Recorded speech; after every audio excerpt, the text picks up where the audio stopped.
Can't get any more iconic than that, can you?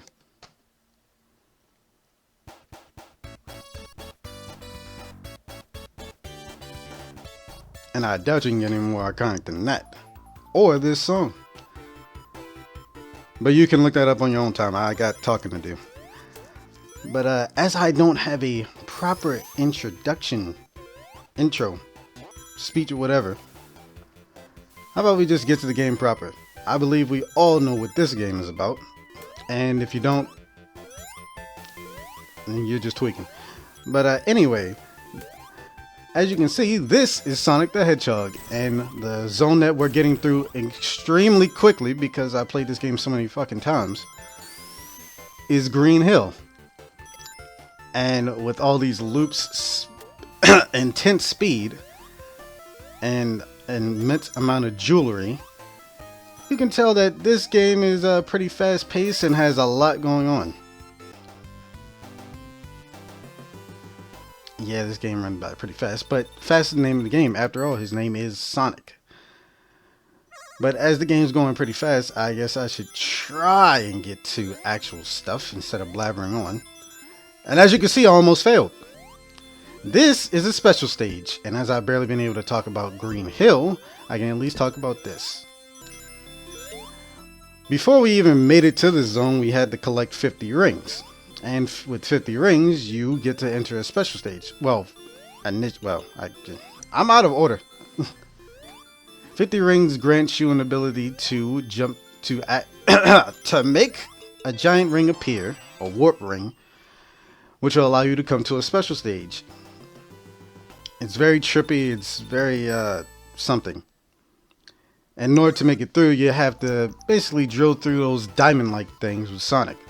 And to avoid failing, you gotta dodge those gold exit sign things that are there. Now, as I kind of had to rush myself trying to explain the special stage, I'll go more in depth with one later. But yeah, Sonic the Hedgehog is a platformer, as you can no doubt tell at this point. But it tends to focus on speed, with a mix of platforming and exploration. Now, you didn't see much exploration in the first act because I was basically running through pretty fast. But one of the mainstays of Sonic's gameplay is loops, momentum, and mixing that with gaining the proper amount of speed and skillfully trying to get through the stage as fast as possible. As you can see, we passed through Act 2 fairly quickly as well and got even more rings. But one thing where speed and platforming are not a tenet of the gameplay is here in the special stage, our second gameplay style. Or gameplay style, I guess you could say. In special stages, you have a few obstacles. One is the R circle button thing that makes the stage rotate. And you have up and down circles that you can tap. And last I checked, the up makes everything go faster and down makes it go slower. Now the goal is to make it through what essentially is a maze. That's how the special stages are designed. And you pretty much gotta be as careful as possible. And as you also saw, there were these what were considered bumpers, because as you saw, I was bumping all around trying to get into the space. And those bumpers, oftentimes, if you're not careful and you don't know how to position yourself right, you can actually bump yourself into the goal exit buttons, which will of course end the special stage without you getting the Chaos Emerald, which is the what's the word? MacGuffin? I'll just say collectible, because that's easier for people to understand. The collectible for everyone to get. That's the ultimate. That's the true goal. And once you get all, well, how about I not spoil it? Once you get all the Chaos Emeralds, there's going to be something special. But more than just a secret or anything to get. No, we need them to save South Island. This is the island that we're currently running through. You see, as you can see, there are a bunch of robots surrounding the area. And as I'm exploring through the third act, we're coming up against a lot of them, getting invincibility to plow through them like we are now. And we even had speed up shoes to blast us through a lot quicker. Not as quick as the first two stages of my own volition, but quick nonetheless. And why is that? Because of that guy right there. そいつはこの世に名乗るものなき天才科学者 Dr. Eggman様. Now you may be wondering why I'm praising him. As you can see, he's the villain, our arch rival, and he's the reason why all those robots and those animals that were inside those robots were floating around. And as you can see, there are even more animals that he had captured in that capsule. You see, the story of this game is that Dr. Eggman, again Sonic's arch rival, has been capturing all the animals of South Island and placing them inside of what we'll know as badniks, his robot minions that he typically has in order to combat whoever may get in his way, and in this case Sonic. But oddly enough, as wacky as, well, you saw how wacky the special stages were, so you can imagine that wackiness is just a tenet of Sonic. You see, Eggman powers his robots with animals. I know, quite the weird energy supply, but I guess it works. Maybe he seeps their energy or something like that. Their life energy, maybe. But they're pretty much healthy as soon as you bust them out of the robots, so I guess that's not really the case. But anyway, Eggman's basically imprisoning the animals, which, well, if you have any sense of justice, like Sonic does, you know that that is no good, and we're not going to stand for it. We're going to free as many animals as we possibly can that are trapped inside the robots, but most importantly, the ones that are trapped inside those capsules. And while we're at it, we may as well stop Eggman outright. So, as we travel through Green Hill, we also will travel through here, the Marble Zone. Now, this is a point where that platforming aspect, along with the exploration, comes more into prominence. Because in Green Hill, as a starter level, which is pretty smart on the designer's part, is fairly fast. It's decent difficulty, and it shows you how to maintain speed, how to properly jump, making sure that showing you that momentum is the name of the game and how you'll be able to progress through loops. And of course, as far as the exploration of Green Hill was concerned, there was quite a bit of platforming there too for you to scale and even descend. Of course, I didn't show that off much because, again, that level is more so a beginner level that easily allows you to get a handle on how fast Sonic can possibly go and how fast you can make him go if you have the mastery of the level, let alone of Sonic's control itself. But here in Marble Zone, yeah, as you can see there, that's a consequence of not timing your jumps, which is a very important thing in a platformer. Judging your distance, judging how high you can get in the jump or how low that your character can jump in general. And also judging just how small the platform is and if you can even make it on without slipping off. And considering how the name of the game of Sonic the Hedgehog is not only platforming exploration, it's speed, you really got to consider how fast you're going when you're moving so you can properly land on a platform, let alone jump from one platform to the next.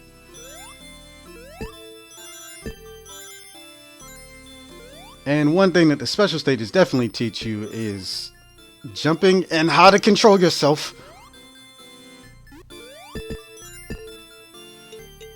Because, as you can see, the bumpers kind of, they tend to, especially when you're constantly bumping into the up and down buttons, when you make everything go faster and then bumping right back into one of the rotating buttons, yeah, it can get hectic and you can get very, very, extremely tense. And as you saw, I had one close call with the goal button. And judging by that, this is only the third special stage that they would throw such a difficult one out here. I mean, this is a pretty big area, and given how, as you can see, I'm bumping all over the place, and only now am I really controlling myself fairly well, it's gonna take a while to get to it, playing it safe anyway. And that sound and that jingle means that I gotta continue. You have to collect, I believe, what, 100 rings within the special stage, and then you'll be able to get to continue.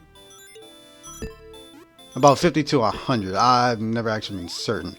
I'll clear that up in the extra video. And the reason why I'm never too certain about that is because I typically don't spend that long in any of the special stages. Even this one. I spent so long that the... God. Too close of a call. I spent... God dang it.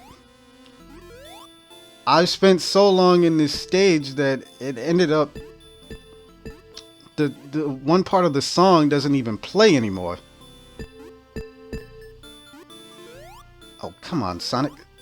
This is exactly what I mean by learning how to control Sonic in an area like this.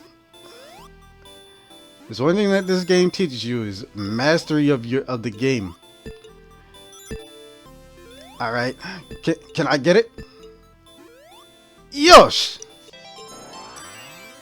That took way too long, but third emerald acquired.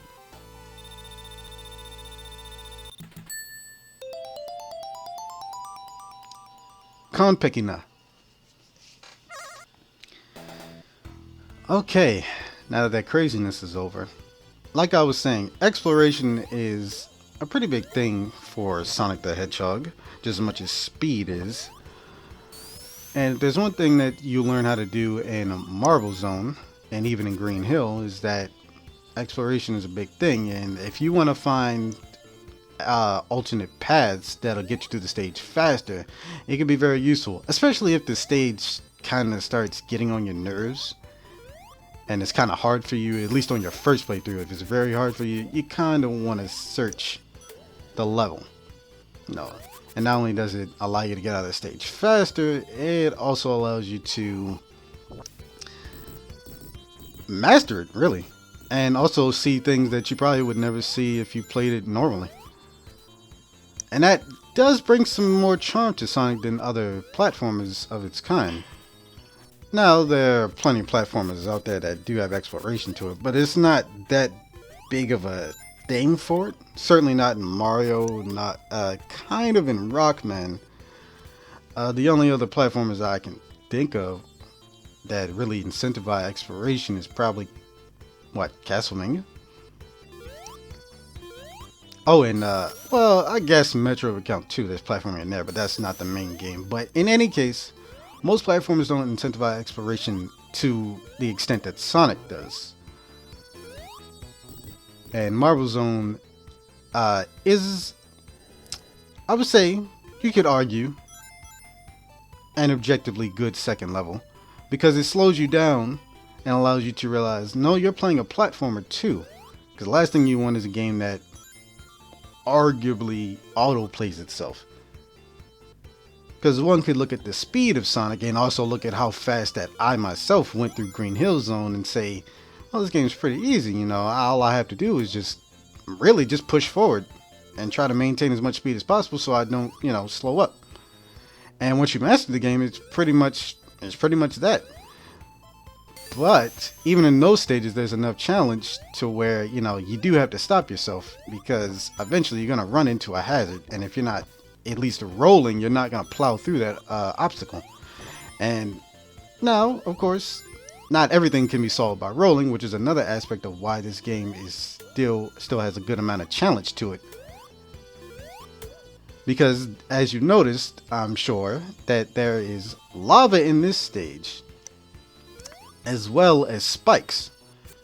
Now, spikes, much like the enemies, and you haven't really seen it yet, but like what happened to me with the lava when I had the shield, you tend to, get damaged that way. And if you have a shield, you're protected. But if you didn't have a shield, then you would risk losing your rings. And once you lose your rings, not only is that, it kind of hurts your overall score because your overall score also counts the amount of rings that you had through the stage. But unless you have invincibility or a shield, if you lose your rings, you could cost yourself access to the special stage. And believe me, you want to try to get the Chaos Emeralds as early as you possibly can, because there are later levels that are far more challenging than Marble Zone. Because if you have a problem with Marble Zone now, then you're not going to like 2 levels later on.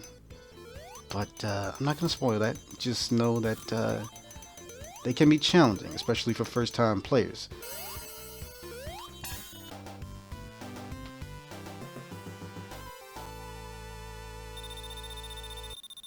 You gotta love soundtrack, sound effects, everything in this game. It just so well done. And now we're in the 4th special stage. Now this one is pretty much a straightforward maze, like special stage 1 and 2. So we should get through this fairly easy. Again, like I said, this is a maze, so you kind of got to be careful and don't just bum rush it thinking that you'll just luckily get through it. I'm sure some players probably could get lucky and just automatically get to the pass if they bum rush it. Probably. But considering how many, as you get, later, obviously you can expect it to be more difficult to navigate. So just do it slowly. And of course, control yourself. I was in complete control there and I still jumped.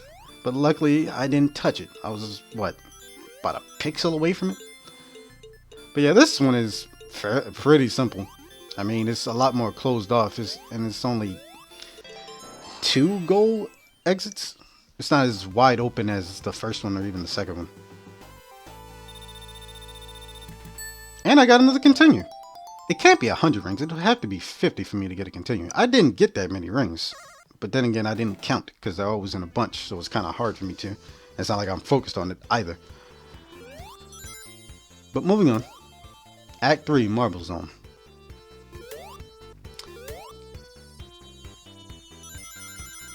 As you can see, we have caterpillar type enemies and more of those bee enemies from Green Hill.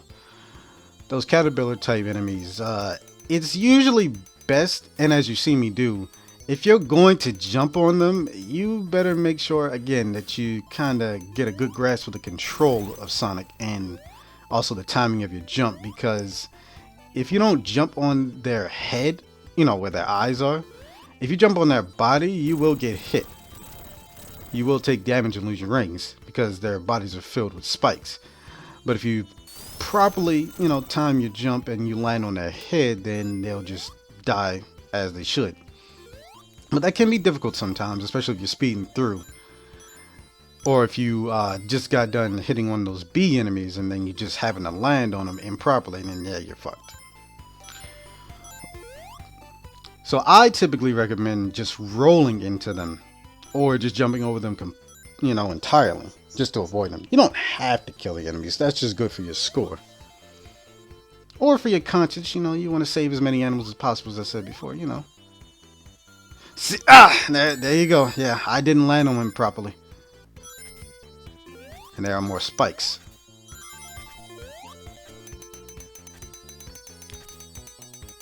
And one thing that's very treacherous in Sonic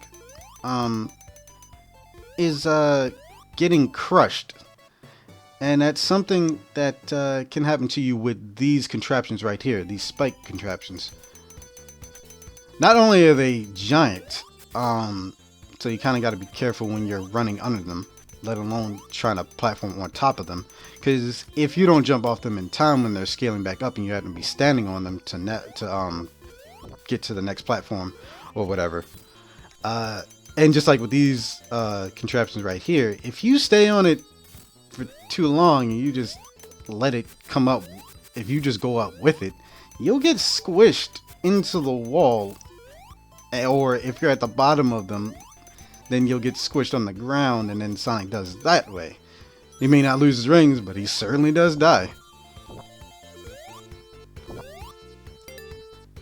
Huh. Doctor. He has a completely new contraption. Last time you had a ball and chain. This time you're using lava? I'm a little too wise to you. I got the timing down just right.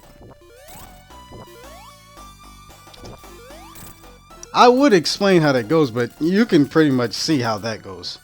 But it looks like that we're done here, so I guess I'll see you guys in the next part.